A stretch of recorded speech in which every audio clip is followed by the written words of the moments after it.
The villain in every story has a story. And if you can get to know even the villain in your life, come on now. What do we call them? The ops.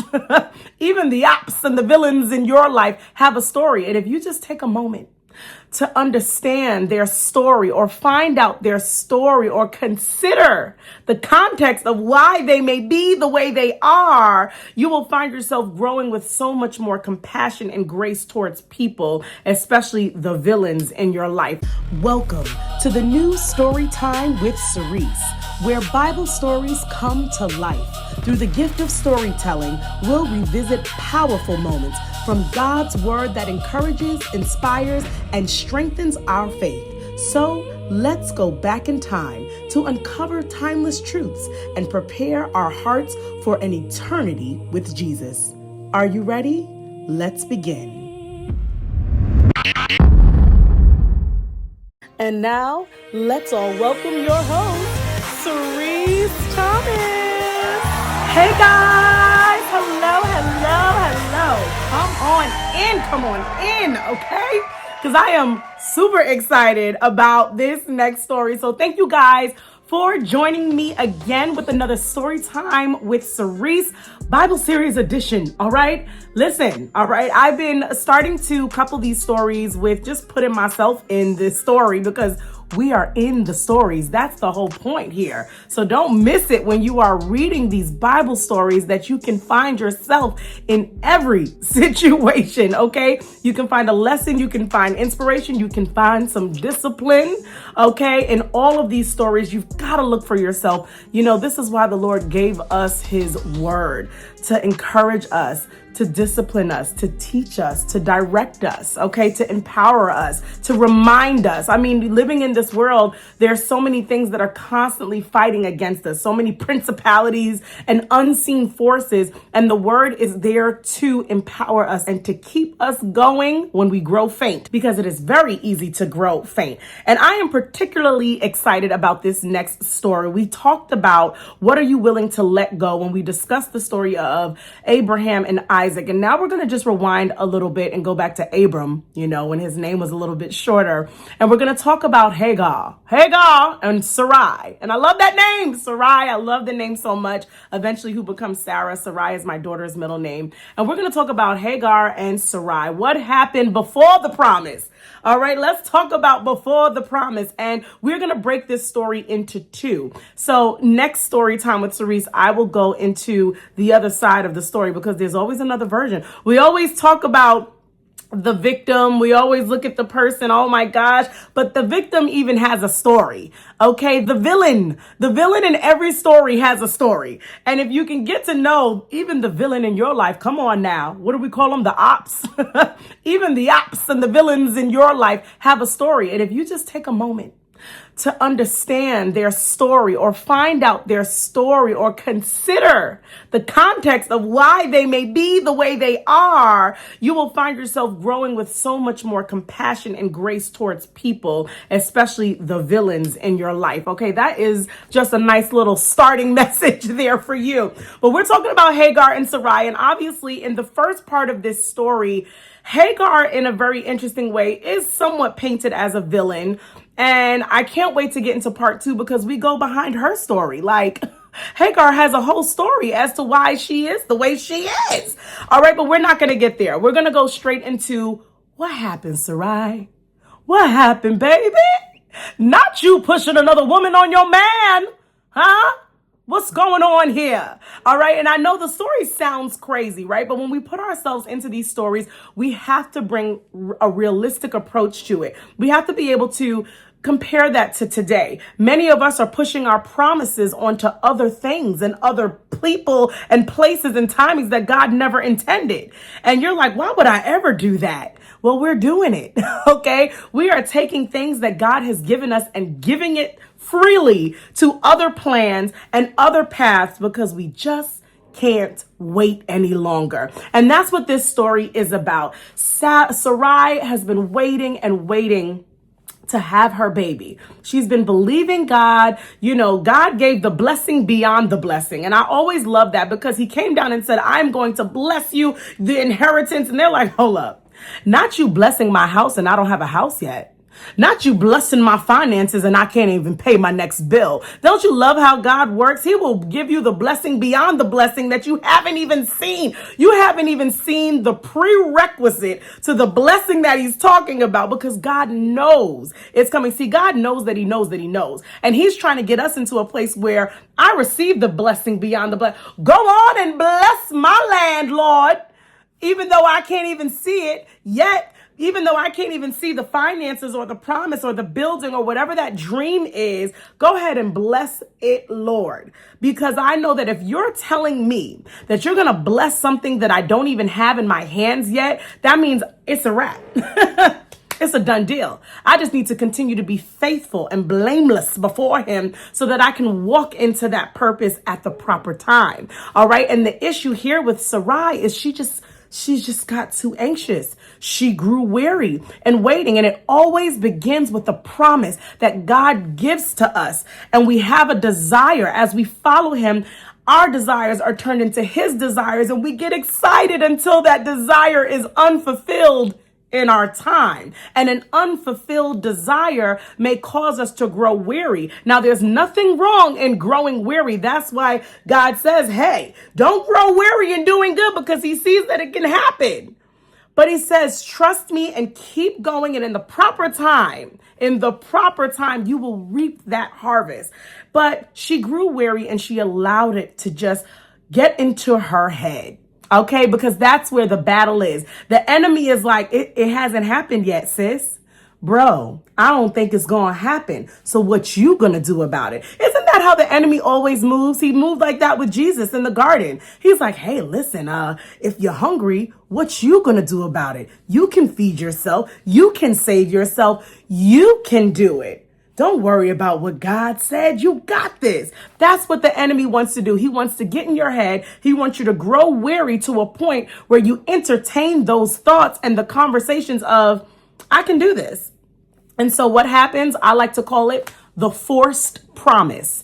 She forced her promise to happen in a time and in a way that God never intended. But the beauty of what we do when we think we mess up is God already knew the decisions we would make. And so he has a plan for it all, even our mistakes. Okay, you talk about your grace is sufficient for me. You're talking about that you can do good even through my mistakes, that you can redeem and rejuvenate and still have purpose in the things that I messed up on. Now that is a God that, listen, okay, I throw my hands up in that way. That's just an awesome God, a God who is able to orchestrate things and work everything out for the good of those who love him and are called according to his purpose. So this story just reeks levels. I mean, I could go from message to message to message. It's just by reading it. Okay. So she grows weary. She goes to Abram. You know, you make me mad, Abram, right? First of all, your name, that little short name of yours, makes me mad. And because and then I come to you and I'm like, hey, we're not having a kid. Why don't you sleep with and conceive with my slave Hagar? And he's like, all right. I'm like, what? Abram, what was that conversation? What was that conversation, Abram? You know, he goes and he does it. He sleeps with Hagar. And she conceives. And at the moment of conception, once Hagar realizes a slave woman who wasn't even considered, wasn't looked at, wasn't considered, wasn't looked upon, wasn't checked in on. And all of a sudden, she conceives Abram's son. And you know what it means to have a son, especially back in the day. That's an heir. And so a son was something that, oh my goodness, it wasn't just a daughter. It was a son, an heir. Okay, to your inheritance. And the moment she conceived, Hagar looked down on Sarai. And that's what happens. Your forced promise, the thing that you decided to make happen, will turn around and look down on you and cause you to have contempt. And it was done by your hand, not God's. And then we get upset and we get disappointed. And she blamed Sarai later down the line, blamed God. Isn't that interesting how it works? I'm tired of waiting, Lord. You know what? I'm just going to make it happen. Oh my gosh, it happens. I can't stand the way this happened. And now it's bringing me grief. It's bringing me bitterness, anger, contempt. And I just blame you for this not happening. And so because of the way Hagar was treating her, Sarai was over it. So she grew weary, she forced the promise, and she blamed God. And those are the three things that I wanted to share today. When you grow weary, you can allow yourself to get into that plan B and that forced hand. You know what? Plan A isn't working. Let's go to the next. It must be me. And that's a little bit of pride right there. I must be the one that has to make it happen. Right? So let me make it happen. And then you force this promise that now goes out of its time and out of its alignment with God's original intent. And then you blame God because that forced promise, it will always turn back. It will always give you a burden that you were never intended to carry. When you force your hand to make something happen outside of the will and timing of God. And I want you to hear this. This is why he says, don't grow weary in doing good, because at the right time, I've got so much more context that you don't understand why it's not happening yet. It's not just about you.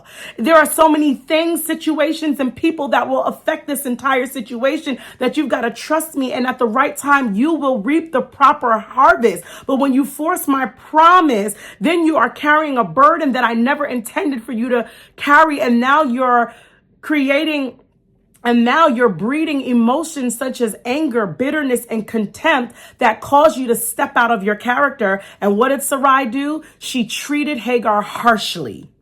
I can't even imagine, because it doesn't really get into the details of what she did, but she pretty much, as a pregnant woman, Hagar is pregnant, and Sarai is treating her harshly. And they compared it to how the Egyptians treated the slaves.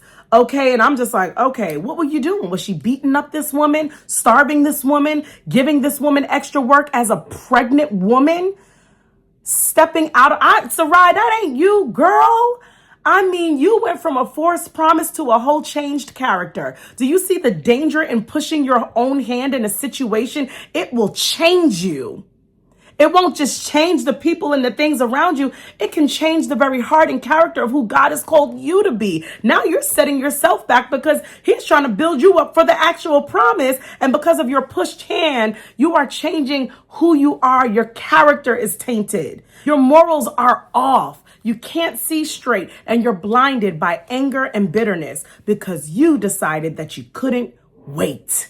And you decided to make it happen yourself. A forced promise is something that is removed prematurely, and anything that is removed prematurely will not produce good fruit. That's like baking a cake or cooking some food or getting some fruit or a harvest. If you plant or create seasonings, whatever, if you get that thing too early, it is not edible. It is not able to produce good fruit for the purpose that you started creating it for.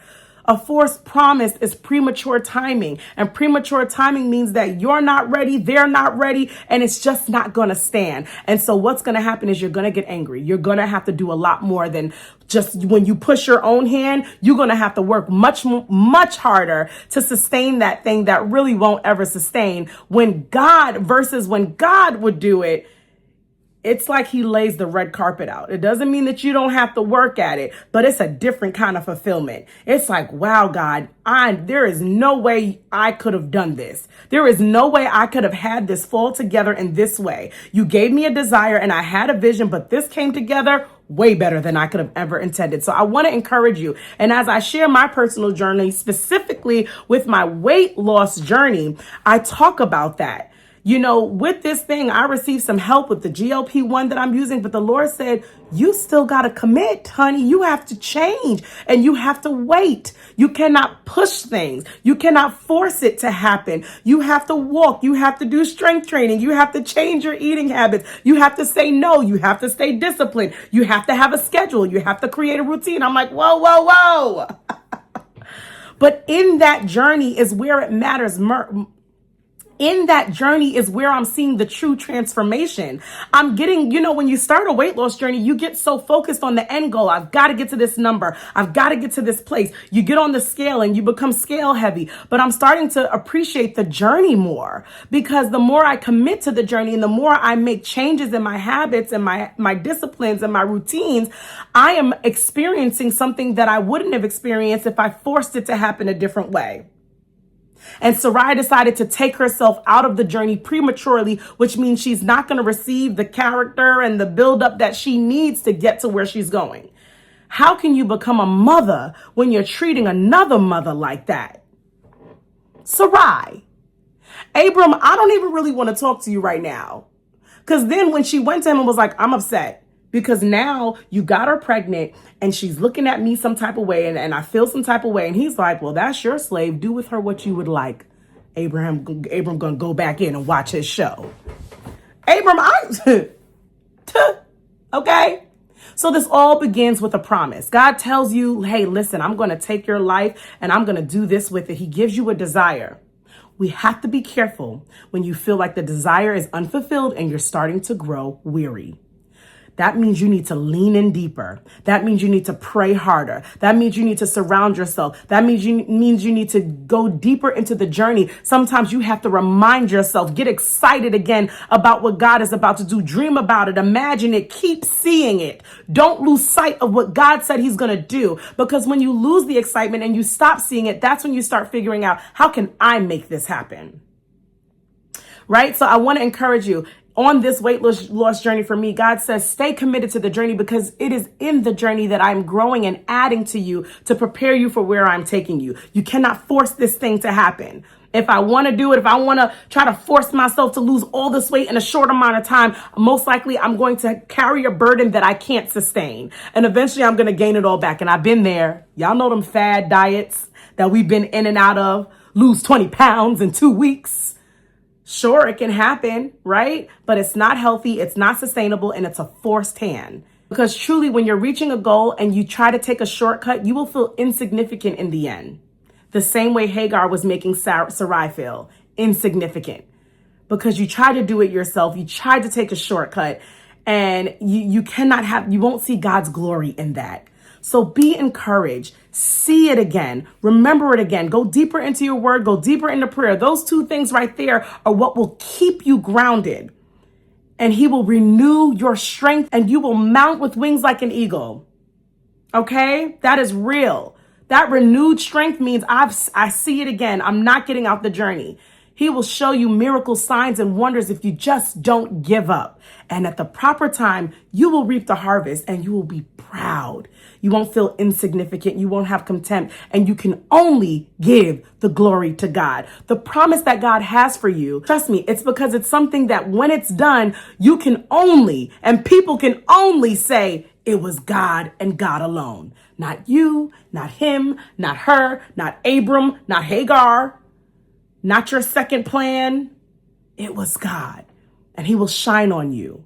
So keep going. Whatever journey that you're on, whether it be weight loss, financial, a dream, a business, a goal, a promotion, a child, a marriage, a relationship, work on yourself. The journey is there for a reason, not for you to force it to happen so that God can build you up. Maybe he needs you to get to that unforgiveness. Maybe he needs you to get to that healing, that reconciliation. Whatever that is, he wants to work it out on you. And don't forget that his promise and his word does not return void. He will do what he said he will do, and he will do above and beyond what you can imagine. So keep dreaming, stick to the journey, and trust him. So I hope you guys receive something from this story. Make sure to check out part 2 as we go behind the scenes with Hagar next week. Storytime with Sirece Bible Series edition. I love you guys, and I pray renewed empowerment, renewed encouragement, and a renewed spark of fire for what God said he's going to do in your life. Lean back into him, and I'll see you guys again next week. Bye.